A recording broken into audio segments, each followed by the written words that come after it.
Hi everyone, it's Cass. Welcome back to my channel, What Cass Read. I almost went down the rabbit hole of not pressing record on this here microphone. I changed things around just a touch to put the microphone over here so that way things aren't totally in our face. That always bothered me. I don't know if it bothered you. Maybe you didn't notice.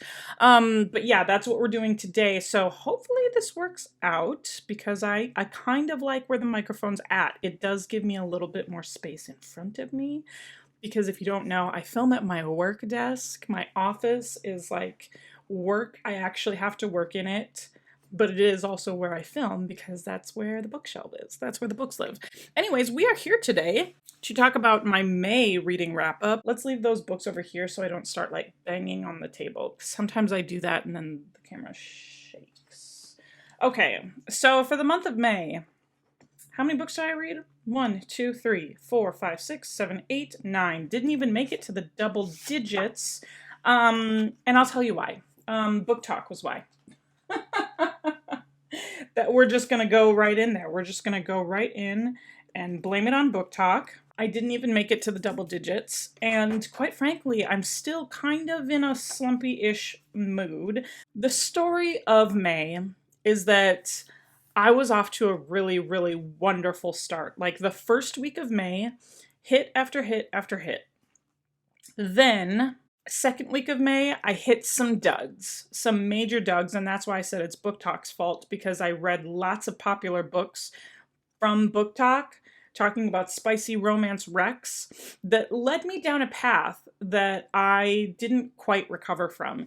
In fact, it led me down this path of such mediocrity that's harsh. It led me down a path of such mediocrity that I didn't pick up a book for 2 weeks. It put me in a full-on slump for 2 weeks of just like, I don't want to read anything until the very end of the month, in which it picked back up, and I'll tell you which book that is. We can start on a positive note though. Right here, this is Daisy Jones and the Six. This is the first book that I finished in the month of May. I gave it a 4 out of 5 stars. This is written by Taylor Jenkins Reid.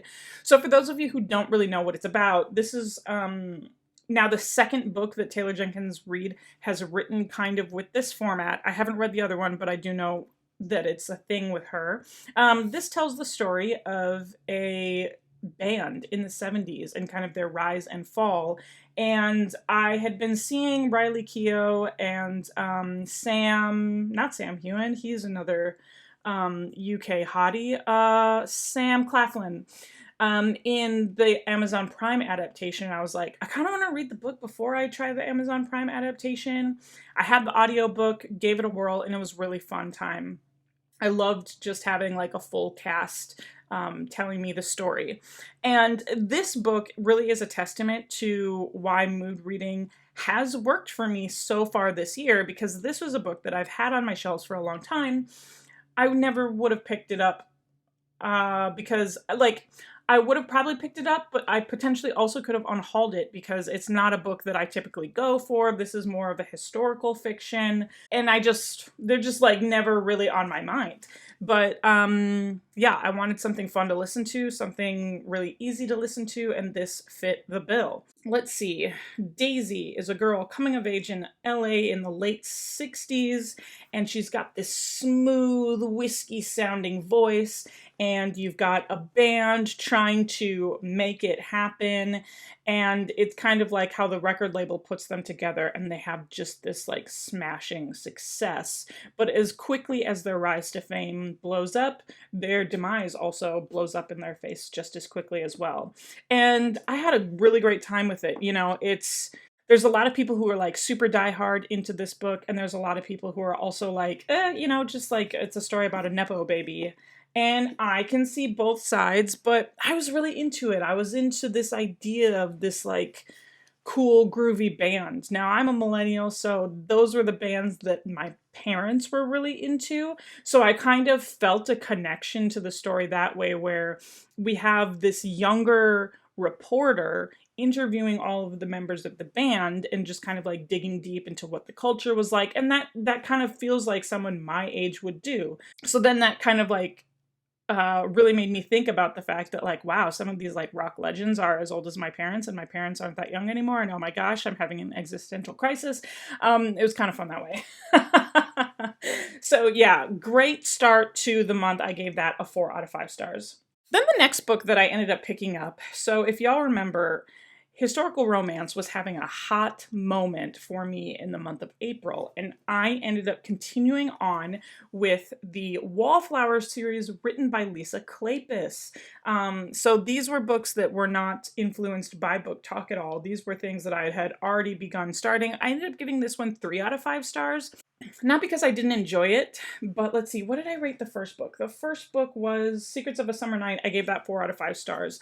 Yeah, it's coming back to me now. The reason why I gave this second installment of the Wallflower series a 3 out of 5 stars is I, number one, wasn't feeling a connection to the heroine as much as I liked her as a supporting character. Her being the main character of her own book wasn't really my favorite, right? So that's kind of the nature of these things. This book is about 4 young women who are wallflowers. They're in some of their like really final London seasons and still haven't gotten themselves a husband. So they've all become familiar with one another because, hey, they're the only ones left sitting out of the dances, and they make a pact that we are going to join forces, and by our strengths combined, we will get each other married. So the main heroine in this one is one of our American heiresses. So this is Daisy Bowman, Lillian Bowman. Sorry, Daisy. No disrespect. Daisy was probably my favorite. She comes later. So she was she's the older American heiress, and her parents are really, really, really trying to get her to marry into the gentried people in England, because they're like, we don't want American boys marrying our girls. We want our girls to be set up because they've got all this money, and we don't want the Americans to take advantage of it, even though they're Americans themselves. So like her parents really have like these ulterior motives. And Daisy, or I'm sorry, not Daisy, I'm probably going to do this the whole time. Lillian, she sees right through it, and she's an extremely cynical lady. So for her to be like a supporting character, I really loved her cynicism, and I loved her fierceness and fierce protection of her younger sister, Daisy. That's who I keep mentioning. I cherished the friendship of the girls, but I didn't get as much of the friendship in this one that you do in the first one, and that's probably the main reason why I knocked it down. It also seemed a little bit formulaic because now this was the third book that I had read that had taken place at Stony Cross Park for the majority of the time, and it wasn't, I was like, all right, Lisa, what you doing? Like, can we do something more with it? But I still had a wonderful time. And as a matter of fact, that's where book number 3 comes in, Devil in Winter. This is book number 3 of the Wallflower series. And this one does end up taking a little bit of a break from that wonderful pastoral Stony Cross Park setting. Here we are. I smashed through It Happened One Autumn. I pretty much read it in a day. So I ended up picking up Devil in Winter and also read this in a day, and I gave it 5 out of 5 stars. And for those who are historical romance junkies, you'll know the hero in this is Lord Sebastian St. Vincent. And he is a rake, and he is wonderful, and he is definitely an anti-hero. There are things that set up this book in book number 2. That's what I really enjoyed about starting this book off. The epilogue of book number 2 is what sets this book up and kind of ends on a cliffhanger, and we're like, what is she doing? This is now Evangeline, her name is Evie, her story. She is our next member of the Wallflowers to try and secure herself a husband. And there's something that Lord Sebastian St. Vincent does in book number 2 that we're like, why would you even approach this guy? He is literally the worst. But she has been raised in a very abusive environment, but like not physical abuse. It's more mental. It's emotional and psychological abuse at the hands of her extended relatives. So Evie is one of the wallflowers. She's much more quiet. She grew up with a stutter because she just lacks the confidence to be able to speak to other people. So she became a wallflower because she was just really shy and just truly not someone who was confident speaking to the young men.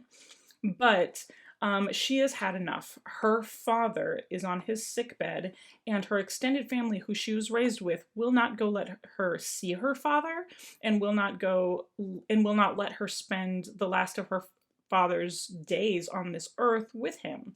And she's like, I've had enough. They're really keeping me under lock and key because they want to marry me off to my cousin because they want my inheritance, and I don't want to give them that. So she ends up going up to Sebastian St. Vincent and proposes a marriage of convenience. She's like, look, you're in a really bad spot after what happened in book number 2. Nobody's going to come near you. Nobody's going to touch you. And I need a husband because I need to GTFO out of my aunt and uncle's place. I refuse to marry my cousin, and they're not going to get a single cent of my money, and they're not going to get a single more bit of my time that I could be spending with my father.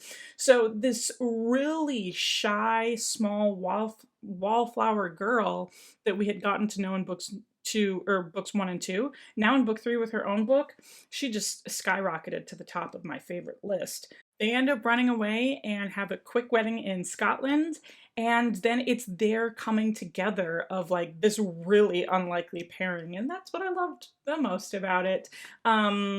We begin to uncover the layers of Sebastian St. Vincent, why he's the way he is, why he ended up doing this big thing in book number 2. And oh, so good. I loved it. 5 out of 5 stars. I really recommend. I mean, that book ends up being like a lot of people's favorites among like Lisa Kleypas fans and among her books, and I can totally see why. I absolutely loved it. Okay, so then, after I finished those 2 historical romances, I was like, you haven't read your next Stephen King book. Basically, like, historical romance kind of swept through your life.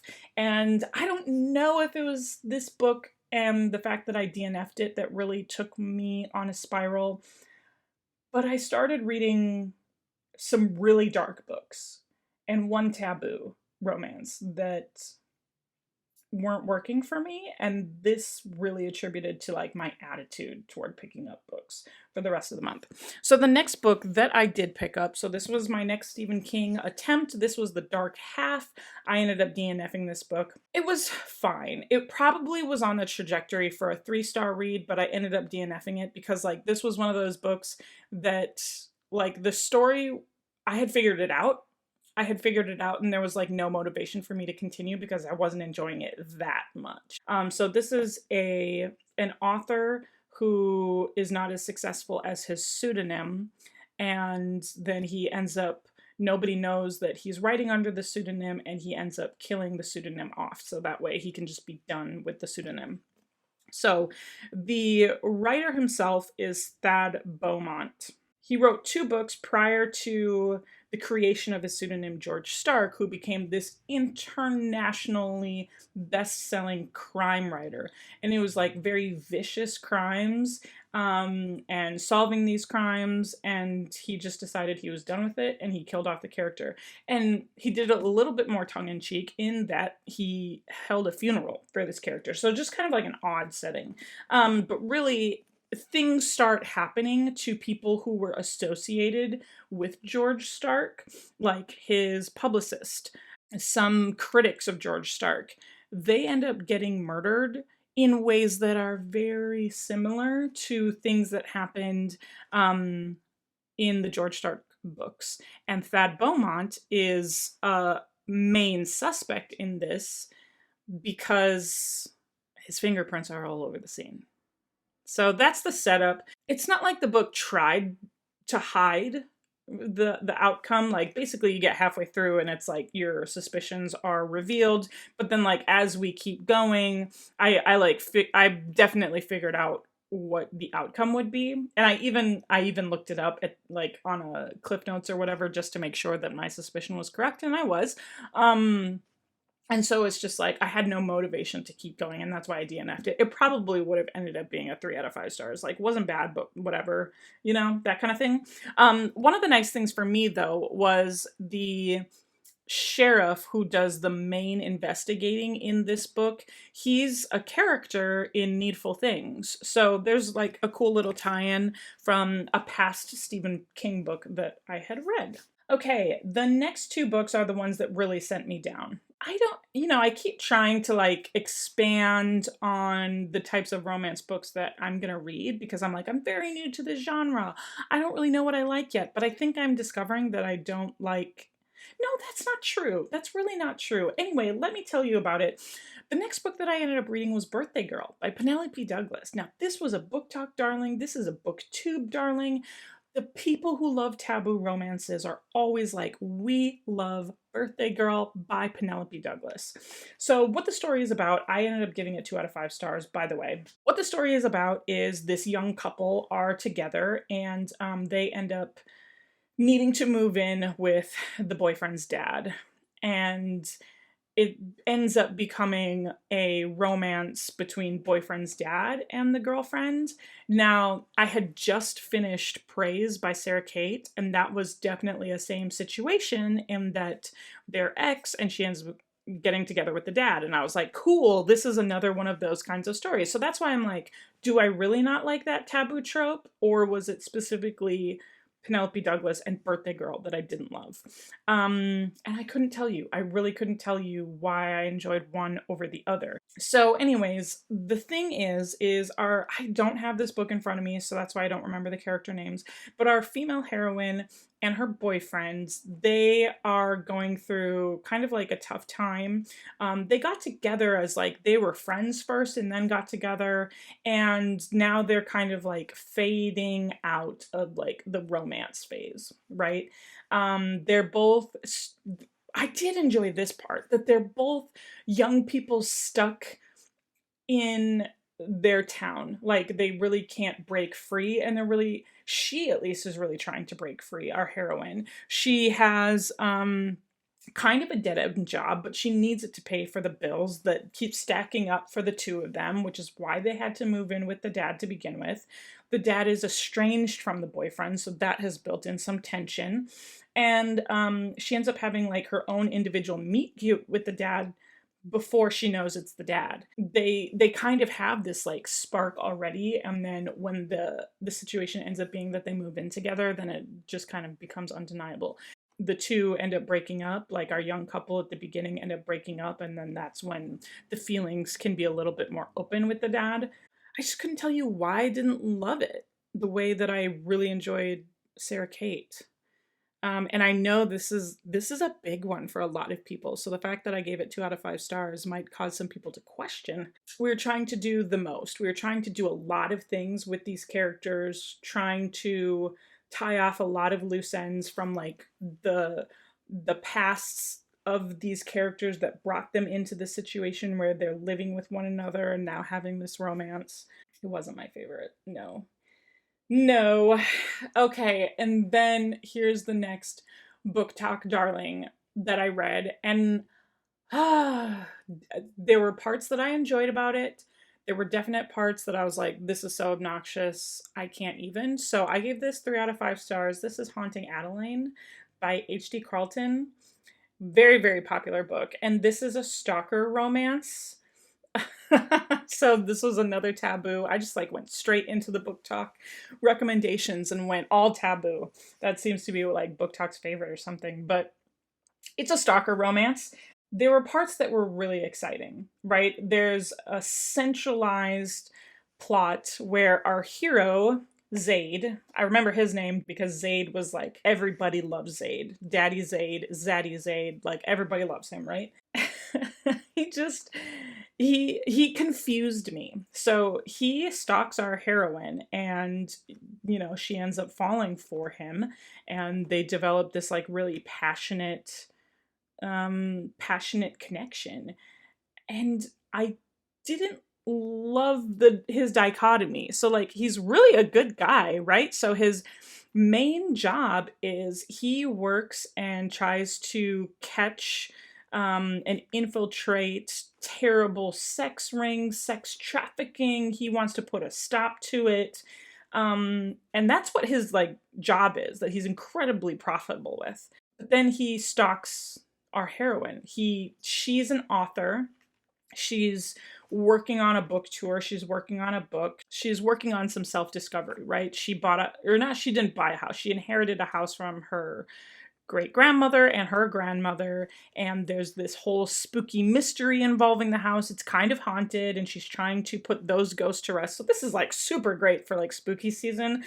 I do recommend it for spooky season, and as a matter of fact, I probably will recommend it for spooky season.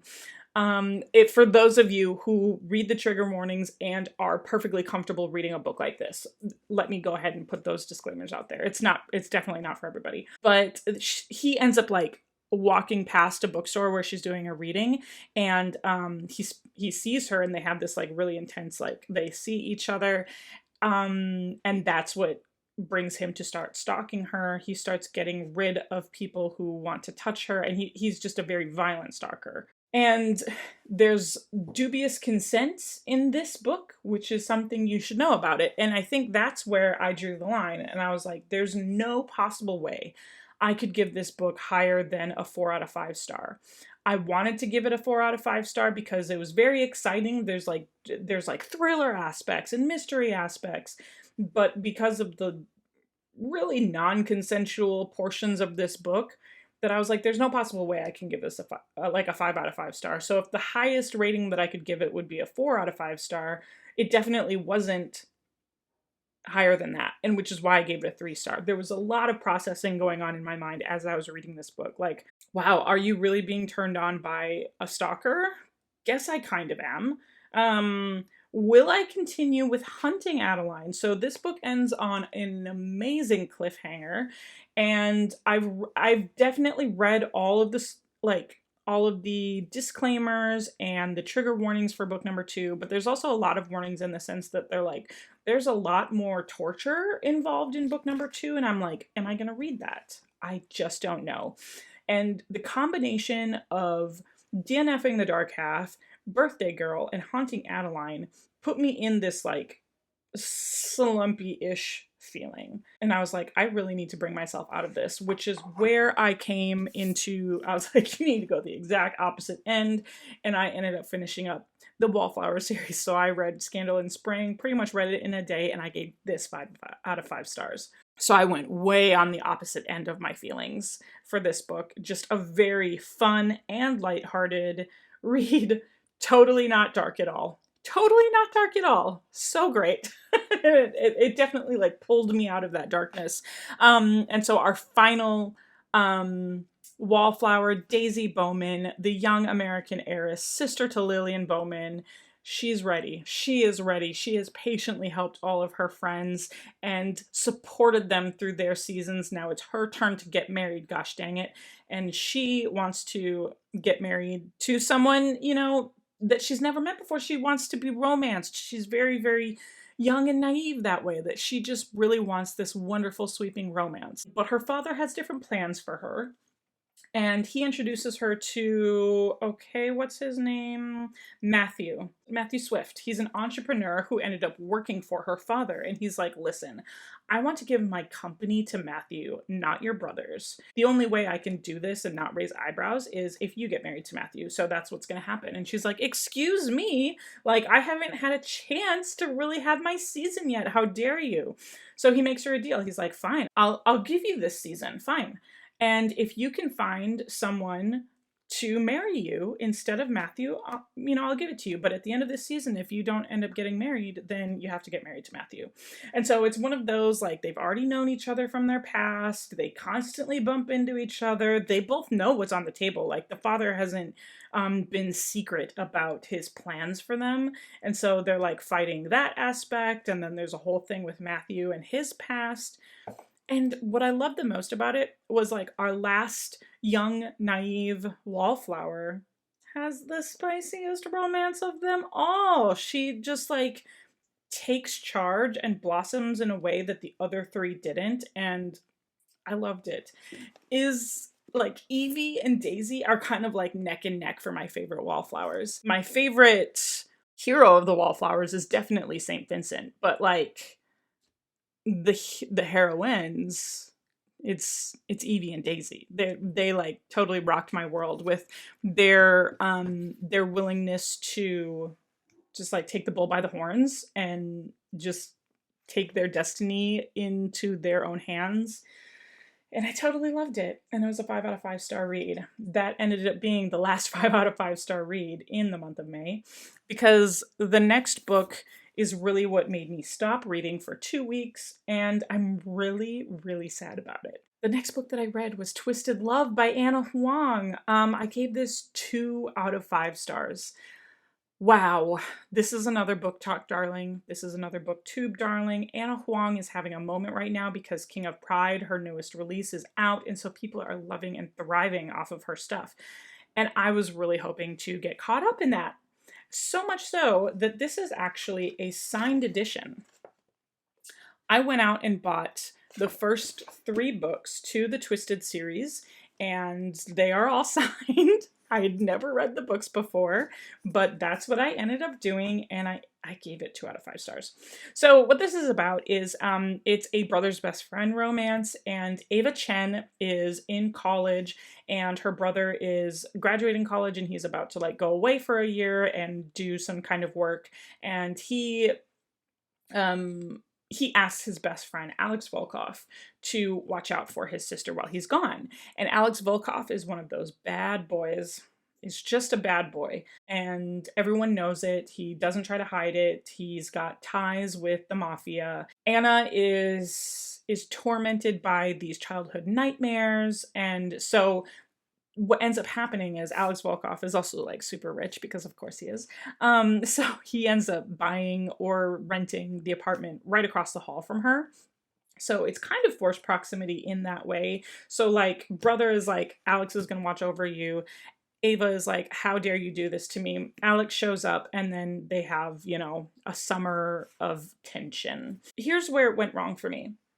I didn't realize this was a new adult book, and it read like, so I went into it not knowing that fact, and so when I started reading it, I was like, wow, this is reading like way more immature and younger than I had anticipated. So that kind of threw me off. So I didn't enjoy the writing style. It was just not as developed as I was anticipating going into it. I don't think if I continue on with the series that I will have the issue now, because now I know what to expect moving forward. But really it was like, damn, this isn't that great of writing. Okay, so I said that. And then there's like a romantic suspense plot. So like we have the mafia going on, we have bad business deals going on, and when the twist happens, it was like, oh, really? Like I wasn't as blown away by the twist, because it was just like, it was a little too simple. It was a little too easy. And it was a little mustache twirly. Like it was just like kind of like a caricature of what twists in suspense books really are. So I didn't love that. And I think I just built way too much. This was one of those where I was like, if I had told you before reading this book, like the rating that I would have given it, I would have been like, easy 4 out of 5 stars. I'm definitely going to love that book. And it definitely shattered my expectations. So I think I went in a little too high, and there's just, now I know what to expect moving forward. I'm just really upset by this one. 2 weeks went by and I didn't read a thing. And I was just like, gosh dang it, I'm never reading a Booktok book ever again. Curse you, Booktok. But it didn't stop me from watching all of the Instagram Reels and Booktok content. Now did it? And that's where the final book of the month came in. Y'all are killing it with the ACOTAR content. So I was like, I was watching so much ACOTAR content, and y'all are funny. You are so funny. Like the people who are really making like top quality ACOTAR content made me laugh and laugh and laugh and laugh. And I was like, you know what? You guys have put me in such a mood. Like, I'm going to read it. I'm going to read the whole series now because you guys just keep killing it. So that's what I did. I picked up ACOTAR, A Court of Thorns and Roses, written by Sarah J. Maas. Book number 1 of the Court of Thorns and Roses series now. There's 5 books, 4 novels, 1 novella. I've read the first 3. I've read actually the first trilogy, and I didn't continue on with it. So there's some of the content that I'm like, that's probably in one of the newer books that you didn't read yet. But the main trilogy, I'm in with you guys. It was hilarious to me.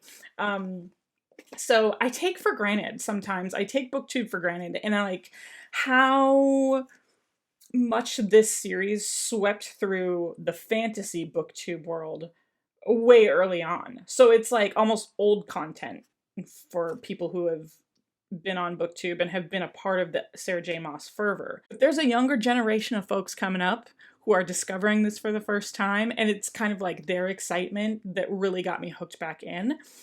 So I read it and I gave it a 4 out of 5 stars. That rating hasn't changed. It's been my rating. This is now the third time I've read this book. It's been my rating every single time. But I will say this time around, as my third time around reading it, I keep enjoying it more and more and more. This is the third time around. This was my favorite time reading it. And I think because I was focusing more on big picture things with what has been happening in Highburn, what has been happening in Prithian. Like, I've been paying attention to that aspect versus the romance aspect, and I'm of course enjoying the romance aspect, but like I've really been kind of like putting my eye on the prize, like, you know, like what the story really is at the heart of it. So for those of you who don't know what this story is about, it's about a young girl. She's human. Her name is Feyre. She's the youngest of 3 sisters, and their family is in like completely dire straits. They've been trying to survive on their own for years, and Feyre is really the only one who's done something about it. And she taught herself to hunt so she could feed her family. And she is out in the woods hunting one day, and she sees a deer, and it's like the first deer she's seen in months, weeks, because they live in this world called Prithian, and they live extremely close to this magical wall that separates the human realm from the Fey realm. And something, she can kind of sense that something is happening on the other side of the wall that is causing more darkness, more mischief, to infiltrate the human realm. So she sees this deer. It's the first one that she's seen in months because like the animals are really like kind of leaving her area. But very closely behind the deer, she sees this gigantic wolf. And she's like, what am I supposed to do? Do I save myself? Do I kill the deer so we can eat? I'm not sure. And she ends up grappling with it for just a little bit, but she ends up killing the wolf. And then the next day, a creature comes to her door, and it turns out she killed a fae. It ends up being a fae lord who comes to her door demanding that she make it right, and he takes her to the other side of the wall to repay the debt of killing one of his kind and killing his friend. And it starts completely changing from there. I don't, like, seriously, if you've never read this book, there's so much that happens from that point that I don't want to get into it. But honestly, like, coming back to it, I think after a couple of years, this series is still my favorite of the Sarah J. Maas series that I've now read. Like, I haven't finished Throne of Glass series. I'm on book number 5 out of 7. And I've started on the Crescent City series, and I did not like book number 2. I ended up DNFing book number 2. And the book number 3 is about to come out. So this is still my favorite of everything that she's written, like this series and book number 2 specifically. And now there's things that are happening in like SJM, Sarah J. Maas kind of world that kind of allude to the fact that she's going to do some multiverse kinds of things. And now I'm like, okay, do I finish everything that I've started, and do I continue with the Sarah J. Maas fervor and continue on with this potential concept of the multiverse? I'm not sure. I'm not there yet. That's a bigger question than I could possibly answer for myself, because right now I'm just having fun, enjoying the Booktok content, enjoying the memes, enjoying all the videos, and reading this series again.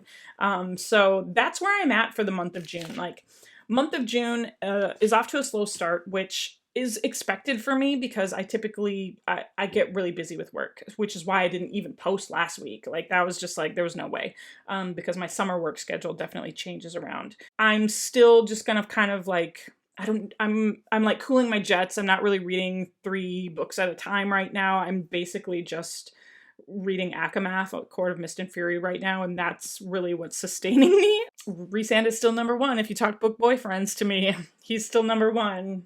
And I've read so many more book boyfriends since then, and he's still number one. So Akamath is sustaining me right now. That brings us to the end of the 9 books that I finished in the month of May. And let me know what you thought about these books in the comment section below. Really, me blaming Booktok and all that stuff was, I'm just poking a little bit of fun. But if you enjoyed those books that I didn't really like, I'm so sorry. They weren't for me. But let me know what you thought about these books in the comment section below. And of course, if you want to find me on my social media, I'm on Twitter and Instagram. Like, comment, and subscribe. That really helps my channel out. And you know how these videos end. I'll talk to you later. Bye.